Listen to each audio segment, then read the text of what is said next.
ओम श्री परमात्मने नमः। श्रीमद् भागवत गीता के अध्याय संख्या 5 का थोड़ा सा सारांश आपको बताते हुए मैं आगे के अध्याय की तरफ चलूंगी। श्लोक संख्या 1 में अर्जुन ने भगवान से कहा कि सन्यास और योग में जो भी एक कल्याणकारी साधन हो उसी को मुझे बताइए। श्लोक संख्या 2 में भगवान ने कहा कि दोनों ही साधन कल्याणकारी हैं, किंतु कर्म सन्यास में कर्मयोग श्रेष्ठ है। भगवान ने एक महत्वपूर्ण सिद्धांत का प्रतिपादन करते हुए कहा है कि नित्य सन्यासी उसे ही समझना चाहिए जो न तो किसी की इच्छा करता है और न किसी से द्वेष रखता है। उसकी दृष्टि में केवल कर्तव्य पालन का महत्व ही रहने के कारण वह संसार से प्राप्त होने वाले सुखों अथवा दुखों की ओर दृष्टि न रखते हुए सुखपूर्वक सारे बंधनों से मुक्त हो जाता है। साधना में अंतर होते हुए भी सांख्य और योग से प्राप्त होने वाली उपलब्धि एक ही है। इसी कारण जो कोई सांख्य और योग में भिन्नता समझता है वो मूढ़ बुद्धि है। श्लोक संख्या 3 से 5 आरंभ में बिना कर्मयोग का आचरण किए संन्यास में स्थिति अत्यंत क्लेशपूर्वक प्राप्त होती है, किंतु केवल कर्मयोग का आचरण करने में सच्चिदानंद घन ब्रह्म में स्थित शीघ्र ही हो जाती है। ये श्लोक संख्या 6 में बताई गई है। श्लोक संख्या 7 में कर्मयोगी के तथा श्लोक संख्या 8 और 9 में सांख्य योगी के लक्षणों का वर्णन किया गया है।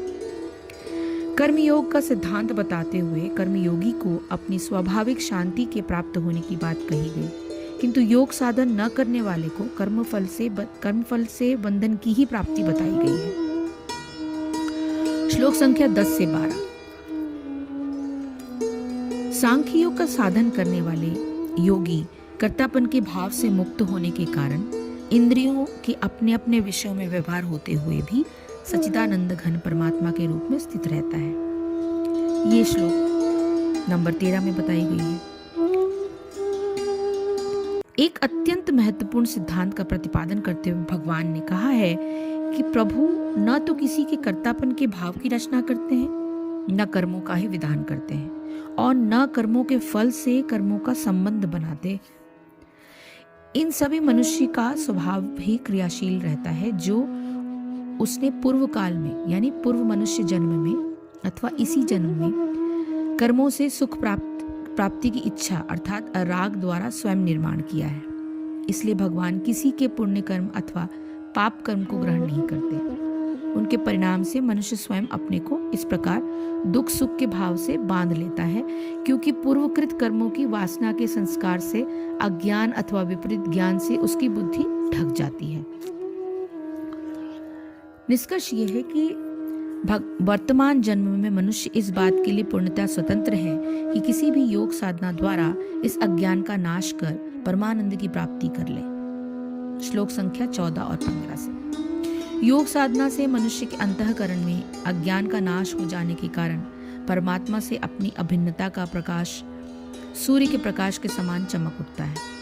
इससे उसके वर्तमान जीवन का प्रत्येक क्षण प्रफुल्लता और उत्साहपूर्वक कर्तव्य पालन करते हुए अपने चारों ओर के वातावरण और परिवेश को आनंदित करते हुए व्यतीत होता है। श्लोक संख्या 16 ज्ञान योग की साधना में क्रम क्रम से पढ़ने वाले 3 अथवा अवस्थान अर्थात चरण का वर्णन करते हुए यह बताया गया है कि ज्ञान योग के साधक को जो सब प्राणियों में समदर्शिता प्राप्त होती है, उससे वह किस प्रकार नित्य ब्रह्मानंद की प्राप्ति करता है।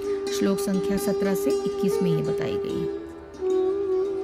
इंद्रियों का उनके विषयों से संपर्क होने से जो सुख की अनुभूति होती है वो अत्यंत अल्पकालिक तथा आदि और अंत वाली होने के कारण परिणाम में दुख ही प्रदान करती है।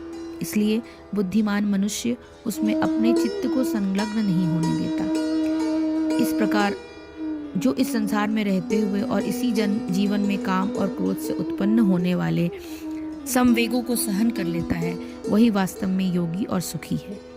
श्लोक संख्या 22 व 23 ज्ञान योग की साधना के चरम बिंदु पर पहुंचकर योगी सब ओर से परब्रह्म परमात्मा की प्राप्ति रूप अखंड आनंद में लीन हो जाता है। उसके द्वारा फिर सारे कर्म सब भूत प्राणियों के कल्याण साधन के लिए निरंतर होते रहते हैं, यद्यपि उन कर्मों के करने का अभिमान उसमें लेश मात्र भी नहीं होता। श्लोक संख्या 24 से 26 में ये बताई गई है।